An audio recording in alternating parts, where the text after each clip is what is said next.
तो आज का जो हमारा सवाल है वो अंडर रूट 5 को क्या करना है, संख्या रेखा पर निरूपित करना है। तो यहाँ पे तो सबसे पहले हम क्या करते हैं, इसको एकदम बेसिक से सीखते हैं कि अगर किसी भी चीज को संख्या रेखा पर निरूपित करना हो, कोई भी अंडर रूट का हो, तो उसे कैसे निरूपित करते हैं। फिर हम डायरेक्टली अंडर रूट 5 को क्या है सॉल्व करके भी देख लेंगे। लेकिन हम यहाँ पे बेसिक यानी अंडर रूट 2 से लेकर के चलते हैं कि अगर under root 2, under root 3, under root 4 मिल जाए तो उसे आप कैसे निरूपित करोगे और फिर अंडर रूट 5 को कैसे करोगे। तो यहाँ पे जब भी आपको क्या हो कि निरूपित करना हो यानी नंबर लाइन पे, तो सबसे पहले आपको क्या करना है कि जो हम स्टेप बताने जा रहे हैं आपको एक एक स्टेप फॉलो करना है। तो उस तरीके से आपको क्या है पूरा एकदम क्लियर रूप से क्या हो जाएगा, कंफर्म हो जाएगा कि कैसे अंडर रूट वाली संख्याओं को क्या है नंबर लाइन से निरूपित किया जाता है। तो चलिए देखते हैं। तो सबसे पहले आपको पहला स्टेप क्या करना है, एक रेखा खींच देनी है। क्या खींच देनी है, रेखा खींच देनी है और उस पर क्या मान लेना है, एक पॉइंट मान लेना है। कहीं भी आपको एक पॉइंट मान लो, तो मान लो हमने एक पॉइंट यानी बिंदु मान लिया यहाँ पर एक। और फिर आपको क्या करना है कि 1 सेंटीमीटर की दूरी लेकर और एक दूसरा पॉइंट भी मान लेना है। तो मान लो पहले पॉइंट को आपने क्या माना ये, और दूसरे पॉइंट को क्या माना, बी माना। और फिर आप क्या करना है कि जो बी वाला पॉइंट है उस पे क्या है प्रकार की सहायता से, प्रकार और पेंसिल, और वहां पे एक आपको 90 डिग्री का क्या बना लेना है, एंगल बना लेना है। तो जब आप उसे बनाओगे तो लगभग क्या है, एक इधर चाप लगाओगे और एक चाप इधर और एक क्या रहेगा बीच में रहेगा। और फिर आप क्या है पटरी की सहायता से क्या करोगे, एक लंबी रेखा खींच दोगे, यानी इतना ही काम करोगे। तो आपका एक 90 डिग्री का क्या है कोण बन के यहाँ पे तैयार हो गया। और फिर आपको क्या करना है, इसको जैसे मान लो आपने 1 सेंटीमीटर हाइट भी यहाँ से ले ली, 1 सेंटीमीटर ये भी लिया था यानी उसका जो आधार था, और 1 सेंटीमीटर उसकी लंबाई भी ले ली। तो 1 सेंटीमीटर लंबाई मान लो आपकी यहाँ पे आ रही है। तो अब इसको क्या करना है, इस पॉइंट को और इस पॉइंट को क्या मान लेना है आपने, सी, एक नया पॉइंट मान लिया सी। और सी को आपको क्या है ये से मिला देना है। तो जब आप उसे मिला दोगे तो क्या होगा कि यहाँ पे आपके सामने एक त्रिभुज बन के आ जाएगा। क्या आ जाएगा, त्रिभुज बन के आ जाएगा। और जो त्रिभुज होता है वो आप जानते हो कि उसमें क्या क्या चीजें इसमें देखो दी गई हैं। यहाँ पे ये जो है ये क्या दिया गया है, आधार दिया गया है इसका, ये और भी इसका क्या है आधार है। और ये इसकी क्या है लंब यानी इसकी लंबाई है। और ये इसे क्या बोला जाता है, जो तिरछी रेखा होती है उसे कर्ण बोला जाता है। तो यानी तीन चीजें यहाँ पे आपको मिल गई। क्या मिला, आधार मिला, लंब मिला और कर्ण मिला। और फिर आप यानी क्लास 8 में पाइथागोरस प्रमेय पढ़ के आए हो, यानी पिछली कक्षाओं में। तो पाइथागोरस प्रमेय आपको बहुत अच्छे तरीके से आता होगा। तो पाइथागोरस जो प्रमेय है उसी की सहायता से इसे क्या करना है, सॉल्व करना है। तो पाइथागोरस का अगर हम यहाँ पे हम फार्मूला लिखें तो पाइथागोरस प्रमेय तो प्रमेय बराबर क्या होता है, कर्ण का स्क्वायर बराबर में क्या हो जाएगा आपका, यानी लंब का स्क्वायर और यानी आधार का स्क्वायर। तो अगर इस त्रिभुज में हम अगर बात करें, जो हमारे पास ये त्रिभुज नया बन के आया है, ये और जो त्रिभुज है वो है ये और बी और सी, यानी ये जो त्रिभुज है। और अगर इसको हम पाइथागोरस प्रमेय यानी पीजीटी यानी पाइथागोरस थ्योरम के अनुसार इसे क्या करें, सॉल्व करें, तो ये आपका बन जाएगा। यहाँ पे देखो ये कर्ण क्या दिया हुआ, ये और सी दिया हुआ है। क्या दिया हुआ है, ये और सी। तो ये हो गया AC का स्क्वायर। यहाँ पे लंब इसका क्या है, बी और सी। क्या है, बी और सी का स्क्वायर हो गया, प्लस यहाँ पे आधार जो है वो आपका ये और बी है, तो ये और बी का स्क्वायर हो गया, ये और बी का स्क्वायर हो गया। तो इस तरीके से ये क्या हो गया आपका एक, यानी इसके आधार पे ये आपका बनके तैयार हो गया। तो यहाँ पे अब आपको क्या करना है कि यानी जो ये सी स्क्वायर है, तो आपको ये सी स्क्वायर दिया ही नहीं है और यहाँ पर ये और बी और सी का मान दिया हुआ है।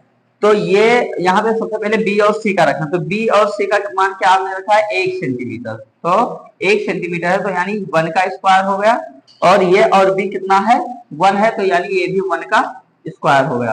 तो यहाँ पे ये सी स्क्वायर बराबर 1 का अगर स्क्वायर हम खोलेंगे तो 1 को अगर मान लो ये 2 बार करेंगे और प्लस 1 को यहाँ पे 2 बार मल्टीप्लाई करेंगे तो 1 का 1 ही हो जाता है, और यहाँ पे 1 का क्या हो जाएगा 1 ही हो जाएगा।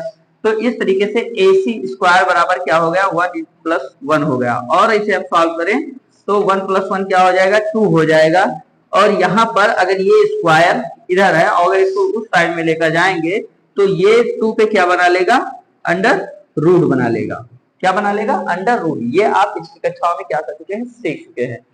तो इस तरीके से आपको AC का मान क्या हो गया मिल गया, और यहाँ पे अंडर रूट 2 लिख देते हैं, ये हो गया ये और C का मान, यानी आपने कर्ण निकाल लिया।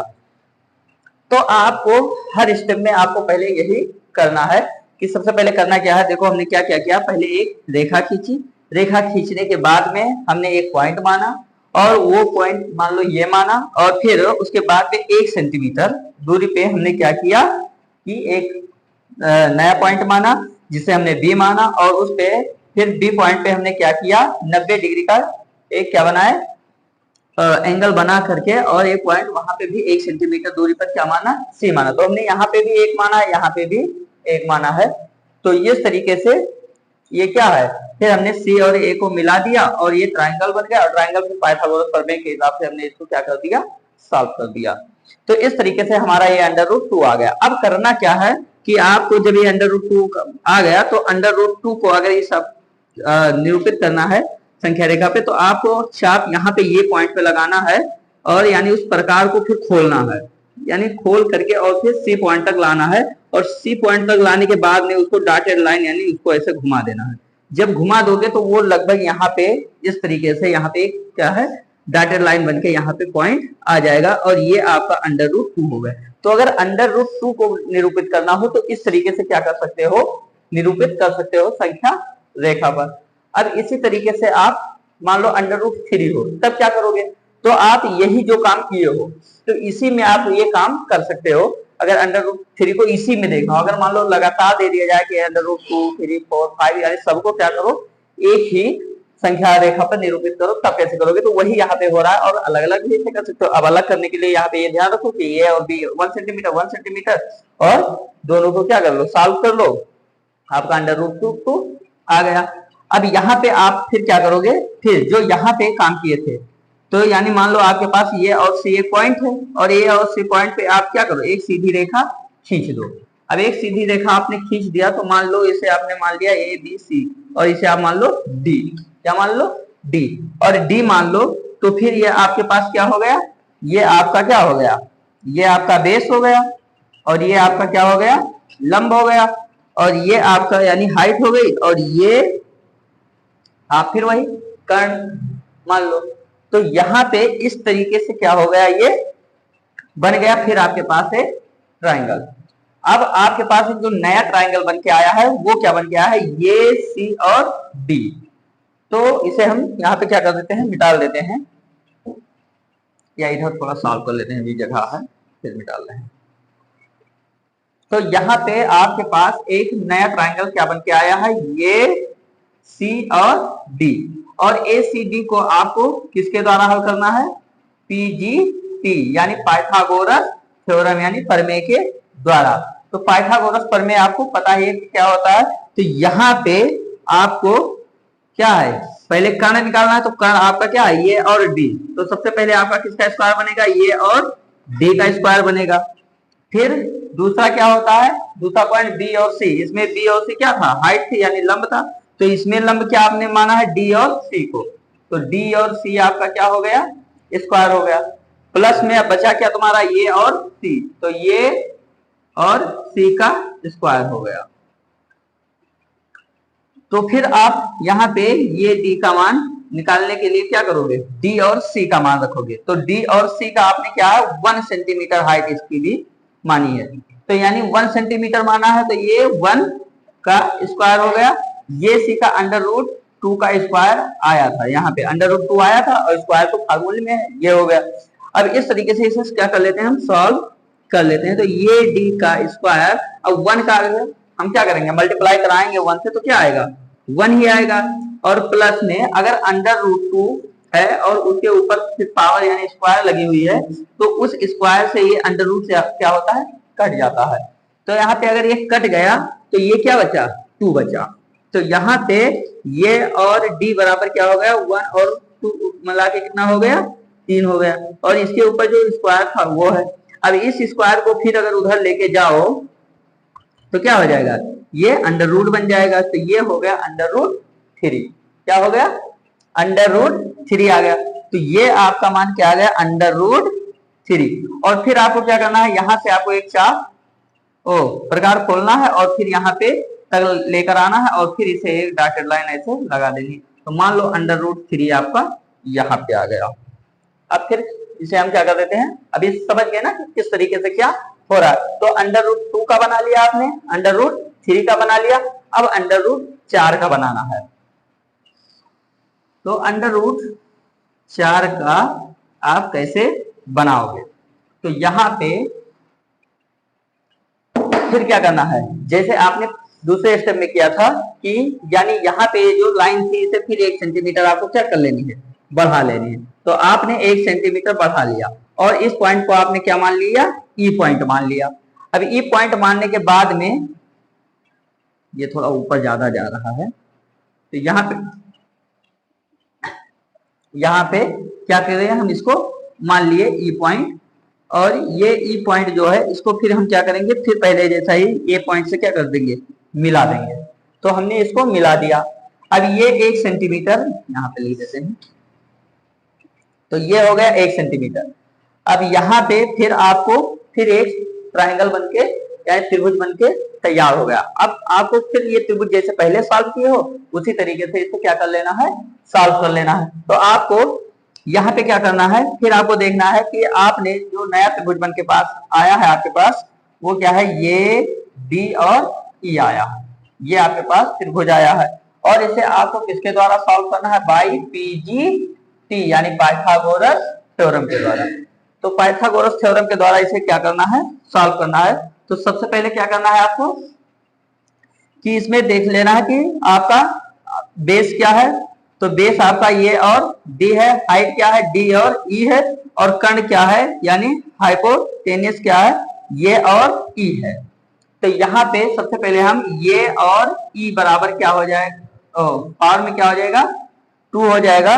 और फिर बराबर ये यानी आपका क्या है, लंब आना चाहे तो डी और ई हो जाएगा, डी ई का स्क्वायर प्लस ये और डी का स्क्वायर। तो इस तरीके से बन गया। तो अब आपको क्या करना है, फिर वो वैल्यू पुट कर देनी है जो यहाँ पे वैल्यू आपको मिली है।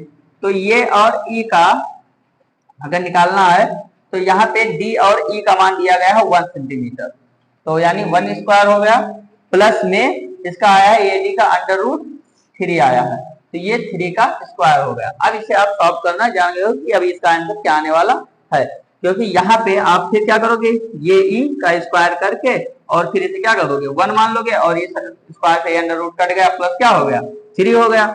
यहाँ पे फिर ये और ई का स्क्वायर है, और अगर इसको हम इधर स्क्वायर इधर लेके जाएंगे तो ये क्या हो जाएगा, और ये दोनों आपस में जुड़ जाएंगे तो 4, और ये स्क्वायर इधर आया तो अंडर रूट बन गया। तो ये अंडर रूट क्या आ गया, 4 आ गया। फिर अंडर रूट 4 को आप यहाँ पे रख दो। अब अंडर रूट 4 को आप यहाँ पे रख दिए तो फिर आपको क्या करना है, फिर आपको अपना प्रकार खोलना है और ई तक लाना है, और ई तक लाने के बाद में एक नया पॉइंट बना लेना है जिसको अंडर रूट 4 मानोगे। फिर आपको क्या करना है कि यहाँ पे फिर जो स्टेप कर रहे थे वही स्टेप आपको फिर करना है। यहाँ पे आपको फिर क्या करना है, थोड़ी सी इसकी हाइट बढ़ा देनी है 1 सेंटीमीटर। आप 1 सेंटीमीटर हाइट बढ़ा दिए और बढ़ाने के बाद में इसे क्या कर दोगे, फिर मिला दोगे इसे। तो ये क्या है, फिर आपके पास एक 90 डिग्री का ट्राइंगल बन के आ जाएगा, और फिर उस त्रिभुज को क्या करना है, फिर सॉल्व करना है। फिर आपके पास जो अब अगला त्रिभुज बनेगा वो क्या बनेगा, यहाँ पे इसको मिटा देते हैं।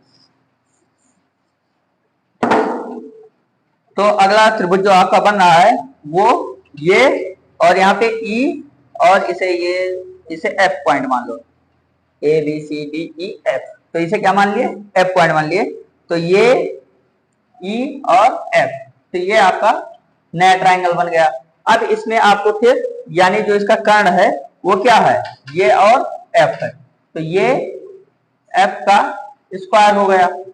फिर अगर यहाँ पे इसे क्या है, ये और ई, ये आपका क्या है, बेस है, तो बेस तो इधर रहेगा, यानी ई और एफ, ई और एफ आपका क्या हो जाएगा, ये हाइट हो जाएगी, और ये और ई क्या हो जाएगा, ये आपका बेस हो जाएगा, यानी आधार हो जाएगा। तो इस तरीके से अब आपको फिर क्या है, वो वैल्यू पुट कर देनी है जो वैल्यू हमको वहां पे मिली है। तो ई और एफ क्या मिला है हमको, ई और एफ 1 सेंटीमीटर, और ई और एफ, ए और ई कितना है, √4, और √4 है और इसका स्क्वायर है। तो फिर आपको क्या करना है, ये एफ का स्क्वायर और यहाँ पे 1 हो जाएगा, और ये √रूट से और स्क्वायर से क्या हो गया, कैंसिल हो गया, तो यहाँ पे बचा क्या, 4, और फिर यहाँ पे ये क्या हो जाएगा, आपस में 5 हो जाएगा, और इस स्क्वायर को अगर उधर लेके जाएंगे तो क्या हो जाएगा, तो ये f बराबर ये √5 आ जाएगा। तो आपको फिर क्या करना है, वही काम करना है। तो यानी आपको यहाँ से यहाँ तक चाप खोलना है, ओ प्रकार खोलना है, और फिर खोलने के बाद मुझे क्या है, फिर यहाँ पे डॉटेड लाइन ऐसे दिखा देनी है, और ये √ आपका क्या आ गया, 5 आ गया। तो इस तरीके से आप स्टेप बाय स्टेप सारे जो संख्या है, यानी √2, 3, 4, 5, यानी सबको क्या कर सकते हो, निरूपित कर सकते हो।